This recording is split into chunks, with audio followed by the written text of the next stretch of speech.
qualification, on va pas avoir la phase de groupe et la Ligue des Champions pour un point qui est 2017. C'est un échec ce soir? Une grosse déception de ne pas y être. Sur les deux matchs, on n'a pas fait ce qu'il fallait pour y être. L'adversaire a tout bonnement très bien joué sa chance et mérite sa qualification. Donc félicitations à la Juve. Est-ce que ça peut avoir des conséquences sur la suite de la saison ou être justement une source de motivation parce qu'il n'y a plus que les compétitions nationales maintenant pour le Paris Saint-Germain? Oui, on peut voir un peu des deux côtés. Le côté négatif, côté positif. Nous, on a de grandes ambitions. On souhaitait figurer le plus haut possible dans 3 compétitions, donc la Champions League, le championnat et la Coupe de France. Il ne nous en reste plus que 2. On va se concentrer sur ça et puis on va se mettre au travail, même si c'est vrai que ça va être dur de bien récupérer dans ces conditions. Sur quoi on peut appuyer quand on est coach après une telle désillusion pour relancer un groupe?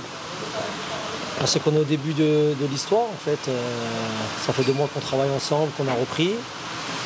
Il reste encore beaucoup de temps à passer et on a des challenges à relever, des challenges personnels, individuels. C'est ce qui motive aussi la joueuse pour aller s'entraîner, pour rebondir quand il y a une défaite. Et puis continuer à mettre en place un travail, puis se mettre dans les meilleures dispositions en fin de saison pour remporter le titre majeur et puis pourquoi pas la coupe. Donc c'est dans ce sens-là qu'on va bosser. Est-ce que tu peux expliquer ce que tu as essayé de faire tactiquement avec ce système et le choix de tes joueuses d'entrée?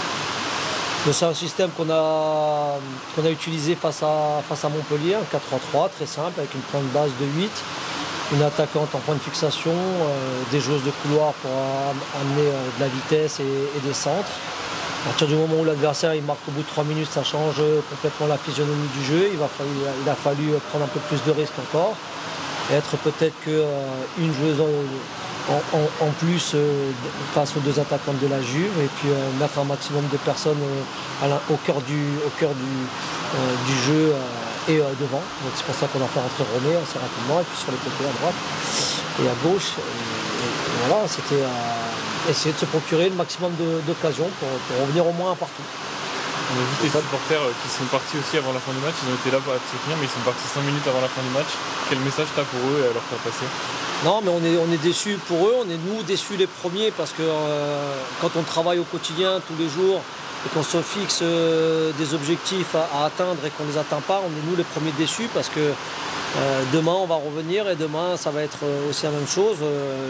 On a souhaité, on avait l'ambition aussi de mettre un peu de folie dans ce match, mettre un peu plus de doute chez l'adversaire et déjà faire une bonne entame, et on n'a pas fait la bonne entame. C'est ce qui nous a mis un petit peu en difficulté, grandement en difficulté sur le plan de la confiance.